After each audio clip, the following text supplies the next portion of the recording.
31절부터 34절까지 눈이 따라가 주시기 바랍니다. 예수께서 12제자를 데리시고 이르시되 보라 우리가 예루살렘으로 올라가노니 선지자들을 통하여 기록된 모든 것이 인자에게 응하리라. 제자들이 이것을 하나도 깨닫지 못하였으니 그 말씀이 감추었으므로 그들이 이르신 바를 알지 못했다라고 하는 말씀이 34절까지 이어지는데, 자, 예수님께서 31절에 보면은 우리가 예루살렘으로 올라가노니, 예루살렘으로 올라가시던 길에 제자들에게 당신께서 고난당하시고 죽으실 것과 3일 만에 살아나실 것에 대해서 이야기합니다. 자, 그런데 주님께서 당신이 순환당하시고 십자가에 달려 죽으실 뿐만 아니라 3일 만에 살아나실 것, 이 말씀은요 여기에서만 말씀하시는 것이 아니었어요. 누가복음을 제가 설명할 때 몇 가지 분기점이 있다고 말씀하면서 특별히 9장에 보면은 베드로가 가이사랴 빌립보에서 주는 그리스도시니이다라고 하는 그 고백을 하잖아요. 그 고백이 있고 나서 9장 22절 44절에 지금 오늘 우리가 읽었던 31절부터 34절의 말씀을 그대로 말씀하십니다. 이미 2번 말씀하셨고 오늘 본문에서 3번째로 그 제자들에게 이야기하시는 거라 그 말입니다. 자, 31절 말씀 한번 보세요. 주님께서 제자들에게 뭐라고 얘기하십니까? 우리가 예루살렘으로 올라가노니, 지도 한번 보세요. 이거 제가 누가복음 설명하면서 여러분들에게 복사해서 나눠줬던 지도가 있을 겁니다. 그거 가지고 계신 분들은 보시면 될 것 같은데, 보통 여러분 우리 한국 사람들 같은 경우 어떻게 해요? 북쪽이 위라고 얘기하잖아요. 예? 남쪽은 아래로 내려간다고 얘기해요. 맞죠? 그런데 이 이스라엘 사람들은 그런 개념이 아니에요. 여기 보면은 여러분 북쪽이 어디입니까? 이쪽이에요. 남쪽은 이쪽이라고 말입니다. 근데 예수님께서 지금 어디? 이 갈릴리에서 어디로 가고 계세요? 이런 식으로 해가지고 지금 예루살렘까지 가려고 하시는 거예요. 그 노정에 있었던 것을 우리가 9장부터 쭉 본 겁니다. 봤는데 지금 남쪽으로 내려가잖아요. 남쪽으로 내려가는데 왜? 말씀에 보면 뭐라고 얘기합니까? 31절 다시 봐요. 우리가 예루살렘으로 올라간다라고 하는 표현을 말씀한다 그 말입니다. 예? 유대인들은요, 이 지리적인 구분하는 것이 우리하고 달랐어요. 예루살렘이 가장 정점에 있는 도시입니다. 그리고 예루살렘은요, 해발 900m가 넘었어요. 높은 곳에 있는 곳이라고 말입니다. 그래서 예루살렘으로 갔을 때는 올라간다라고 하는 표현을 썼다는 거 여러분들이 아셨으면 좋겠어요. 자, 그러면서 뭐라고 얘기하십니까? 예루살렘으로 올라가노니 31절에 보면 선지자들을 통하여 기록된 모든 것이 당신께 응하리라 라고 하는 표현을 하세요. 선지자들, 구약의 선지자들을 통해서 하나님께서 하신 말씀을 예수님께서 어떻게 해요? 반드시 이루어질 것을 강조하고 계신다고 말입니다. 이사야서에 보면 이런 말씀들이 굉장히 많이 나와요. 그러고 나서 32절에 보면 뭐라고 얘기합니까? 그 응할 것이라는 것이 뭔가 그 내용이 나와요. 32절 보면 뭐라 그래요? 인자가 이방인들에게 넘겨져 희롱을 당하고 능욕을 당하고 침뱉음을 당하겠으며 그들은 채찍질하고 그를 죽일 것이나 그는 3일 만에 살아나리라 하시되. 메시아 되신 예수는요, 구약 성경의 이 예언, 당신을 향한 그 예언만이 아니라 모든 것을 성취하실 것이에요. 자, 그런데 그 모습, 주님이 지금 말씀하시는 것들이 제자들 입장에서는 어떻게 해요? 영 탐탁치 않은 것입니다. 도대체 무슨 얘기인지 들을 때마다 어떻게 해요? 낙심이 돼요. 인간의 눈으로 보았을 때는 예수님의 이 말씀 어떻게 해요? 실패한 메시아. 실패한 메시아처럼 보일 것이라고 주님께서 경고하시는 겁니다. 그럼에도 주님은 어떻게 해요? 당신께서 순환당하시고 죽음에서 부활하실 것을 말씀을 통해서 이야기하신다는 말입니다. 자, 그런데 제자들은 어때요? 34절에 예수님이 이 말씀하셨을 때 어떤 말씀이 따라붙습니까? 제자들이 이것을 하나도 깨달았대요? 깨닫지 못하였으니 그 말씀이 감추었으므로 그들이 이르신 바를 알지 못했다. 깨닫지도 못하고 알지도 못하는 상태였다고 말입니다. 제자들 탓할 필요가 없어요. 우리도 여러분 2000년으로 끌고 올라가면 제자들보다는 한참 못할 겁니다. 예?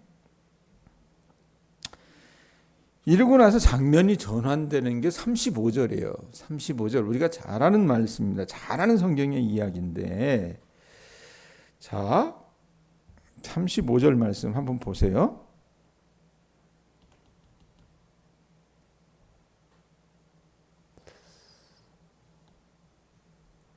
왜 이래?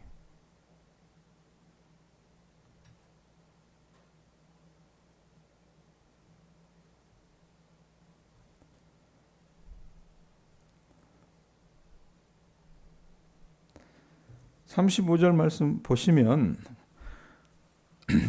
어디에 가까이 가셨을 때라고 말씀합니까? 여리고에 가까이 가셨을 때라고 하는 표현이 있죠. 자, 예루살렘이 어디냐면 아까 유대라고 이야기했던 바로 위에가 예루살렘, 제일 정점이 되는 도시라 그랬어요. 예?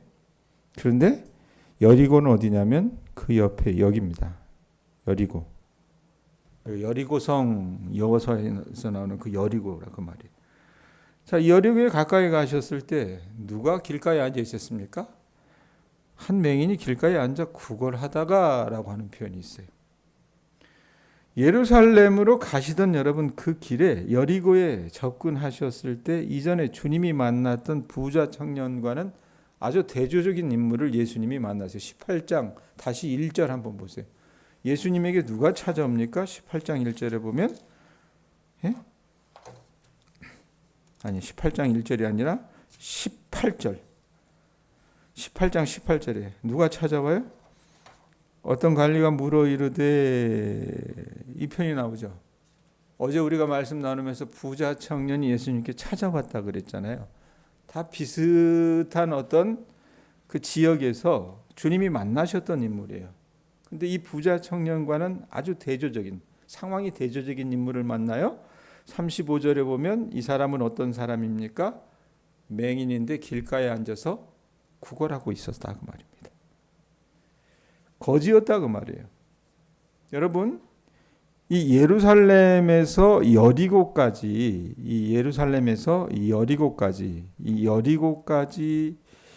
이 거리는 한 32km 정도 됐다고 해요. 근데 이 여리고에서 예루살렘으로 가는 길은요, 우리 눈엔 잘 안 보이겠지만 이게 다 산으로 올라가는 길이에요. 굉장히 900m 정도 되니까 동양보다 한 3배는 높잖아요. 굉장히 험한 길이라고 합니다. 그런데 이 유대인들은 여기를 꼭 예루살렘을 가야 돼요. 1년에 한 번씩은. 왜냐하면 절기를 지키려고 간다고 말입니다. 그래서 대부분의 유대인 순례자들은 이 길을 쭉 이용을 하는데 이 6월절 몇 주 동안 이 길을 쭉 사람들이 이용해서 올라갈 때 이 거린이 그 앞에 있었던 거예요. 예? 그러니까 수만 명의 유대인들이 그 앞을 지나게 된다 그 말입니다. 그렇게 보면 여러분 예수님이 이전에 만나셨던 부자 청년의 모습과 이 거린의 상태는 완전히 대조적이라 그 말입니다. 부자 청년은 건강했습니다. 그런데다가 돈도 많았어요. 관운도 좋아가지고 관리의 역할을 했습니다. 그런데 맹인은 어때요? 알거지예요. 그죠? 사람들이 사람 취급하지 않는 존재라고 말이었습니다. 자, 그런데 이 사람이 길가에 앉아 구걸하다가 36절부터 한번 보세요. 어떤 일이 벌어집니까? 자, 무리가 지나감을 듣고 이 무슨 일이냐 물은데 그들이 나사렛 예수께서 지나가신다 하니 맹인이 외쳐 이르되 다윗의 자손 예수여 나를 불쌍히 여기소서 하거늘 앞서가는 자들이 그를 꾸짖어 잠잠하라되 그가 더욱 크게 소리질러 다윗의 자손이여 나를 불쌍히 여기소서 하는지라. 평상시처럼 어떻게 해요? 구걸하고 있었다 그 말입니다. 명절이 되면 이 유대인들이 성지순례 하듯이 예루살렘으로 절기를 지키러 올라가기 때문에 그 수만 명의 사람들이 올라가면 그 길목에 있으면 여러분 자기 어떻게 해요? 목공에 풀칠은 안 할 수 있다 그 말입니다. 예? 자, 그런데 그날도 군중들이 막 지나가는 소리가 들렸어요. 예? 그리고 이 길이 험했기 때문에 노상강도가 들끓고 있어서 사람들은 대부분 어떻게 때로 움직였습니다. 무리로 움직였다고 말이에요. 자, 그날도 여러 사람들이 그 거리 앞을 지나가는데 여러분 보이지 않는 사람들이 여러분 어때요? 보이진 않지만 감각이 보는 사람보다 더 뛰어납니다. 그거 아세요? 팔 하나 잘린 사람들이 여러분 그 어떻게 살아나갈까 생각을 하는데 하나 남겨진 팔로 다 하더라고요. 제가 중학교 때 학생회장을 했어요. 전교 학생회장을 했는데 그때 1학년 아이가 여러분 지금 그게 있나요? 그 되게 소염을 쓰는 기계 있죠. 그 여물을 쓰다가 손까지 집어넣어가지고 여기가 잘렸어요. 허용기라고 하는 애였던 걸 제가 기억을 해요, 이름을. 그래서 그 애를 도와준다고 한 며칠을 이렇게 왔다 갔다 하고 그랬었는데 나중에 얘가 치료를 받고 와서 철봉을 잡고 이렇게 하는데 저게 한 손으로 될까 싶었는데 한 손으로 철봉을 하더라고요. 그러니까 인간의 감각이라고 하는 게 여러분 굉장히 무시 못할 겁니다. 보이지 않지만 이 사람이 여러분 어떤 감이 있는 거예요. 느끼는 거예요. 조금 다른 느낌이었어요. 그래서 이 사람들은 메시아와 함께 예루살렘으로 올라가던 터였기 때문에 그분이 지상에 하나님 나라를 세우시는 것들을 보게 되리라는 희망에 들떠서 군중들이 어떻게 예수님과 함께 막 올라가는 거예요. 유월절 지키러. 근데 맹인이 느끼기에는 어떻게 평상시 어떤 그 6월절의 분위기하고 다르거든요. 그래서 물어요. 뭐라고 얘기합니까? 36절 뒷부분에 이 무슨 일이냐고 묻는데 라고 나오잖아요. 그러니까 사람들이 뭐라고 대답합니까? 37절에 나사렛 예수가 지나가신다. 나사렛은 여러분 어떤 동네입니까? 이 갈릴리 호수 곁에 있는 주변에 있는 아주 작은 촌동네라고 말입니다. 그곳에서 예수님이 태어나셨다라고 사람들은 생각을 하는 거예요. 그러니까 나사렛 예수가 지나가신다라고 얘기를 해요. 그런데 이 나사렛 예수라고 하는 말을 듣자마자 이 여러분 맹인의 반응이 어떻습니까? 말씀 보세요. 뭐라고 얘기합니까? 38절에 맹인이 뭐 했대요? 외쳐 이르되 이래놓고 나사렛 예수여 나를 불쌍히 여기소서 이렇게 얘기합니까? 뭐라고 얘기해요? 다윗의 자손 예수여 나를 불쌍히 여기소서라고 얘기합니다. 이 사람 맹인은 여러분 우리가 갖고 있는 것을 누리지 못했습니다. 왜? 보지 못했어요.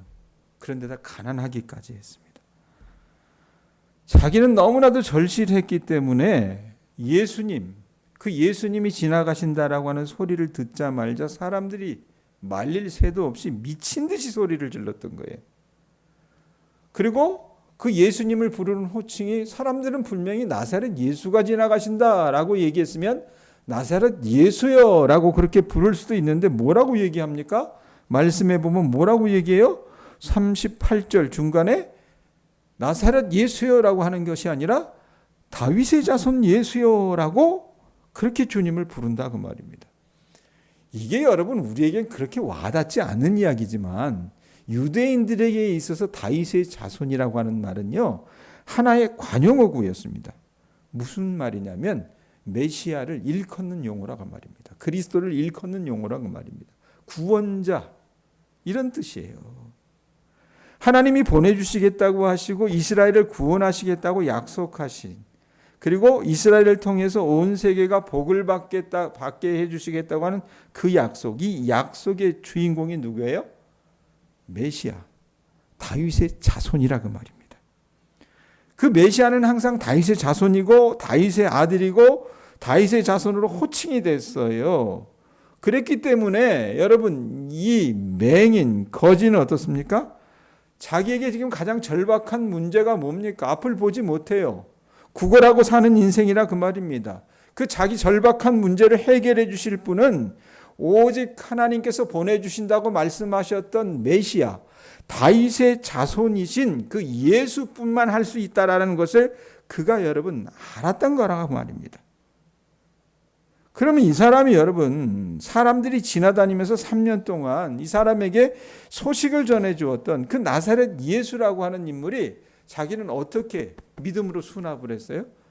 나사렛 출신 예수가 아니라 하나님께서 보내주신다고 약속하셨던 다윗의 자손 예수, 메시아라고 하는 것을 믿는 그 신앙이 그 믿음, 그 사람 안에 있었다고 말입니다. 그래서 자기 모든 문제는 이 구원자 예수께서 해결해 주실 거라고 하는 이 믿음이 자라고 있었다 그래요. 자기 문제가 뭔지를 정확히 알고 있었기 때문에 예수 그리스도를 여러분 그가 찾게 된 거라 그 말입니다. 그러면서 나사렛 예수라고 부른 것이 아니라 다윗의 자손 예수여 나를 불쌍히 여기소서라고 외칠 수 있었던 거라 그 말입니다. 자, 이 소리가 하도 시끄러우니까 한번 거기 보세요. 뭐라고 얘기합니까? 39절에 보면 앞서가는 자들이 그를 꾸짖어 잠잠하라 하되, 아마 뭐 우리 식으로 얘기하면 사람 살려 뭐 이렇게 막 소리 지르는 것 이상으로 마치 미친 사람이 난동을 부리듯이 원어로 보면 그래요. 다윗의 자손 예수여 나를 불쌍히 여기소서라고 막 발악을 하니까 사람들이 못 듣고 앉아 있겠던 거예요. 그래서 꾸짖어서 잠잠하라 하되, 이거 어떻게 합니까? 39절 중반에 보면 뭐라고 얘기해요? 좀 조용히 해 이랬더니 뭐라 그래요? 그가 더욱 크게 소리 질러 다윗의 자손 예수여 나를 불쌍히 여기소서 하거늘. 자, 이렇게 멀리서 미친 듯이 외치는 소리를 들으시고 예수님이 어떻게 하세요? 그를 데려오라고 말씀하십니다. 주님이 아마 직접 가실 수도 있었겠지만 이 기회를 이용해서 예수님은 제자들에게 가르침을 주시려고 하셨던 거예요. 그러니까 이 누가복음을 이렇게 자세히 살펴보면 저도 느끼는 건데 주님의 언행 하나하나, 행동 하나하나에 다 뜻이 있고 특별히 제자들을 양육하려고 하는 그 깊은 의도가 있어요. 자, 그래서 주님이 물으시고 맹인이 대답하는 게 41절이에요. 보세요. 뭐라고 얘기합니까? 내게 무엇하여 주기를 원하느냐? 맹인이 대답을 해요. 뭐라고 얘기합니까? 이르되 주여 뭘 해주기를 원한대요? 보기를 원한대요. 이 사람에게는 가장 절박한 문제잖아요. 자, 그 말씀 들으시고 42절에서 예수님이 뭐라고 얘기합니까? 이르시되 보라 내 믿음이 너를 구원하였느니라 하시며. 왜 예수님께서 백권사님 이 별 볼 일 없는 앞도 보지 못하고 구걸이나 하고는 사는 사람의 그 외침을 들으시고 이런 칭찬을 하실까? 왜 내 믿음이 너를 구원하였느니라 라고 말씀하실까? 이유가 있었던 거예요. 다른 사람들은요, 예수님을 메시아, 진정한 메시아로 생각하고 있지 않았던 겁니다. 그저 나사렛 출신 예수, 그것이거나 아니면 앞서 봤던 부자 청년처럼 선한 선생님 정도로 생각하고 있었는데 이 사람은 여러분 예수님을 어떻게 봤어요? 백권사님, 다윗의 자손 예수라고 생각을 했어요. 하나님께서 보내주시마 약속하셨던 구원자 예수라고 생각하고 그 믿음으로 고백하고 있었던 거라 그 말입니다.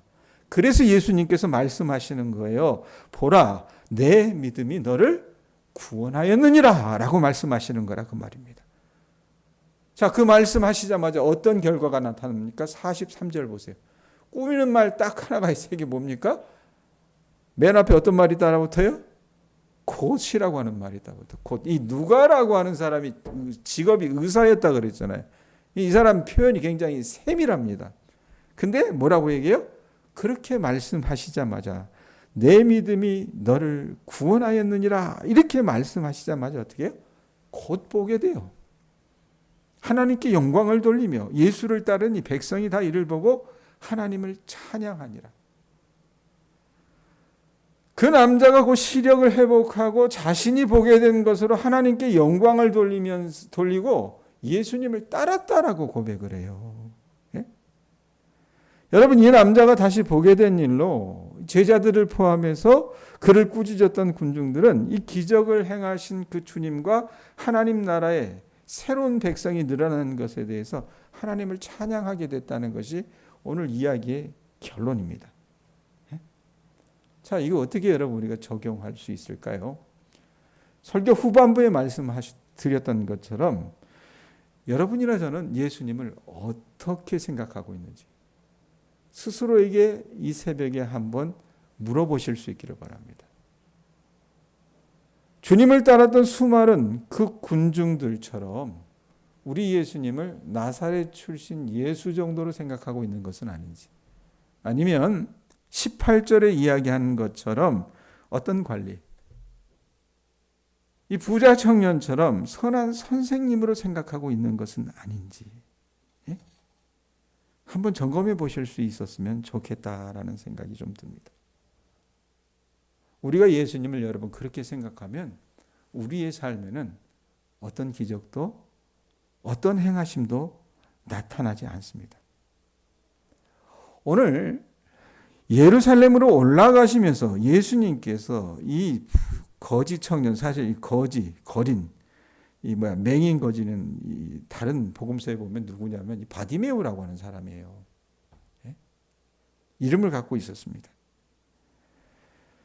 이 바디메오처럼 우리의 문제를 해결해 주실 분은 여러분 나사렛 예수가 아니라 선한 선생님이 아니라 하나님께서 보내주신 바 약속하셨던 유일한 메시아라고 다윗의 자손이라고 고백하고 믿음으로 그렇게 증거할 수 있는 주님의 자녀들 되셨으면 좋겠습니다. 여러분 우리가 살아나가면서 우리 힘으로 해결할 수 없는 문제들이 있어요. 안 그래요? 이 거린 거지처럼 맹인 거지처럼 우리 힘으로 해결할 수 없는 문제들이 있다고 말입니다.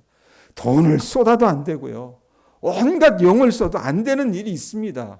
그러면 그건 누가 해결해 주셔야 돼요? 구원자 예수만이 해결해 주실 수 있는 일이라고 말입니다. 그러면 여러분들이 어떻게 해요? 저나 여러분들이 믿음을 가지고 다윗의 자손 예수여라고 고백할 수 있는 우리 모두가 돼야 된다 그 말입니다. 어떤 면에서는 우리가 주님을 주님으로 인정하지 않고 마음에서 우러나오는 간절한 부르짖음을 갖고 주님을 찾지 않기 때문에 여러분 하나님은 우리 가운데 일하실 수 없는 거라고 생각합니다. 그래서 그 예수님을 여러분들이 다윗의 자손 예수, 구원자 예수라고 메시아 예수라고 인정하시고 설교만 듣고 가지 마시고 제발 바빠서 간다면 집에 가서 어떻게 해요? 설거지 하더라도 밥을 하더라도 일을 하더라도 그 속에서 여러분도 어떻게 하셔야 돼요?